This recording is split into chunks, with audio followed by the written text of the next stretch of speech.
selepas daripada buat makan hari kematian Ayatullah Ali ataupun daripada pemimpin ketua yang agung, tak kala telah mati ataupun meninggal dunia, selepas daripada Amerika Syarikat menghantarkan akan tempat kediaman dia pada tahun yang lalu, maka hari ini pada tanggal 16 bulan 7 tahun 20 ni, di dalam negara Tehran ataupun di dalam Iran sana itu mengakakkan satu poster ataupun pai yang sangat besar di dalam ibu kota di Tehran.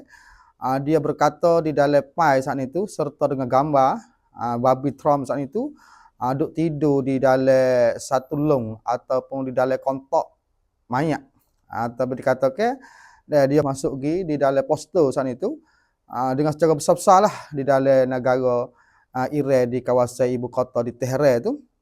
Dia kata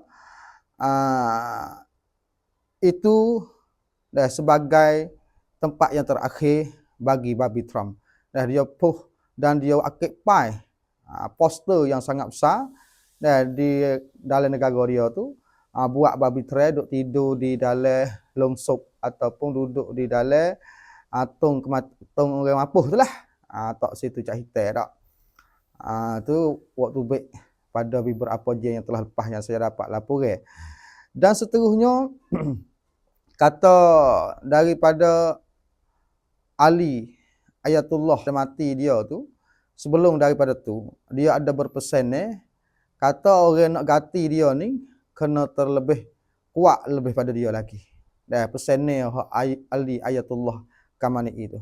Maka dalam ramai-ramai tu hak terlebih bekai dan terlebih kuat hemuh untuk nak lawan dengan Zionis dan juga Amerika Syarikat, ialah tak ada dah orang lain. Lalu telah dilantik ke seorang ketua pemimpin yang terbaru dan sebagai ketua agung, iaitu Mustafa Khamenei. Kerana dialah seorang yang bijak dan lagi pula hemuh yang tertinggi.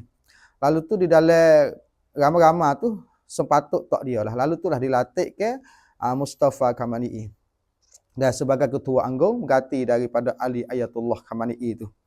Dan dia ni lebih bijak daripada pemimpin agung hak dulu lagi. Kalau mengikut laporan daripada hak Iran tu, dia kata dia ni terlebih cerdik dan terlebih segala-gala daripada ketua yang dulu lagi. Lalu itulah bakit tak akan Mustafa Khamenei ni. Baiklah saudara-saudara, ibu bapa yang ikuti bersama, kata dia training ni, Mustafa Khamenei kata dia nak akan lawan walaupun bagaimanapun tidak ada hari untuk cara-cara ataupun untuk hari untuk nak berkecek bersemeja dah. Kalau duk jadi kecek ataupun buat perjanjian batal gini tak ada hari dah. Maka dalam hal tu juga sekarang ni Iran saat itu dibantu ke oleh daripada satu negara lagi, iaitu negara yang lawan dengan Ukraine, iaitu Rusia. Putin, Vladimir Putin berikan beberapa buah kapal cerwak dan juga alat senjata yang begitu hebat untuk nak sokongnya terhadap Iran. Jadi dia dengan secara nyata kata Putin ni adalah seteru bagi Amerika Syarikat, dan dia tak akan bantuan kepada orang lain, mereka dia nak beri kata kepada Iran. Kata sekarang ni dia beri dah kepada Iran, akan beri berapa senjata. Lepas tu senjata gapo atik tu saya pun belum tentu, belum tahu lagi berkenaan dengan hal tu. Kemudian apabila tahu dah oleh Amerika Syarikat kata Putin saat ni tu beri bantuan, beri senjata dengan kapal perang dan juga alat senjata berbagai-bagai jenis kepada Iran. Lalu tu sekarang ni Amerika Syarikat mengarahkan kepada tentera dia pergi duduk di kawasan pemipat ataupun di rantau-rantau untuk bertampak di kawasan hampir-hampir kepada negara-negara di hampir itulah. Kuwait, Kuwaiti, Dubai, Bahrain dan juga Jordan. Semua sekarang ni tentera Amerika Syarikat duduk di kawasan tu, di kawasan pemipat. Semua 50,000 daripada tentera dah. Sekarang ni tu 50,000 tentera hak terbaru ni. Kerana apabila Putin tu beri bantuan terhadap Iran, maka dia buat bersiap lagu mana nak terjadi pula tu, nanti tengoklah keadaan suasana yang ada di situ tu nak jatuh, nak jadi kat mana.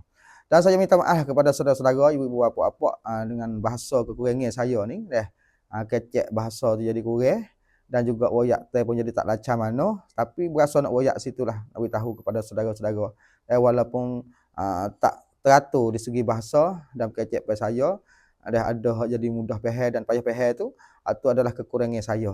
Tu saya harap maaf lah. Tetapi dengan hemohnya nak wayak banyak perkara lagi nak beritahu kepada saudara-saudara yang ikuti bersama, tetapi saya tak pandai tak tahu nak letak aturan lagu mana. Tapi dengan izin Allah Ta'ala pun saya boleh setara ni lah, boleh wayak kepada saudara-saudara untuk nak beritahu khabar maklumat terhadap saudara kita, dan lebih-lebih lagi di Gaza ataupun di Palestina, supaya kita menjadi salah satu untuk menyaksikan salah satu daripada kalangan orang yang menyokankan mereka itu. Walaupun kita tidak ada alat senjata dan juga tidak ada apa-apa untuk nak bantu mereka, tetapi kita jangan lupa mereka itu di dalam doa kita, dan kita kena ambil tahu dan kita kena sebar khabar-khabar hak terjadi di atas mereka. Dan sebab itulah ada di dalam kalangan orang-orang Palestina kata, siapa-siapa menyebarkan kesusahan kami yang ada di dalam Gaza dan Palestina, kami dah mati di dalam keadaan fisabilillah di jalan Allah, kami akan bantu kepada orang yang disebarkan keadaan sekarang yang kami ada di dalam Gaza. Tu rakyat-rakyat Palestin tu kata belah tu. Sebab tu saya tu pun sebar agak dia akan beri bantuan lah terhadap kita di hari akhirat nanti. Walaupun kita tak ada bantuan pun di dunia ni, tetapi mereka akan beri bantuan dan tolong kita di hari akhirat, kerana mereka itu pergi kepada jalan Allah dengan sebenar dah. Kerana nak menjaga tanah bumi, dan untuk nak menjaga satu tempat yang terlebih besar dan tinggi di sisi Allah Ta'ala sebagai tempat yang ketiga selepas daripada Masjid Haram dan juga Al-Nabawi, dan begitu juga Baitul Maqdis. Maka mereka itu adalah masuk di dalam orang yang gugur di dalam jalan Allah untuk nak mempertahankan akan seteru-seteru yang mari nak menghancurkan akan tanah air ataupun bumi tempat hidup kelahiran mereka. Baiklah saudara-saudara, ibu bapa yang ikuti bersama, sekiranya saya ada maklumat yang lain lagi, saya akan beri maklumat khabar kepada saudara-saudara yang dah ikuti bersama. Sekadar inilah untuk video ni. Assalamualaikum warahmatullahi wabarakatuh.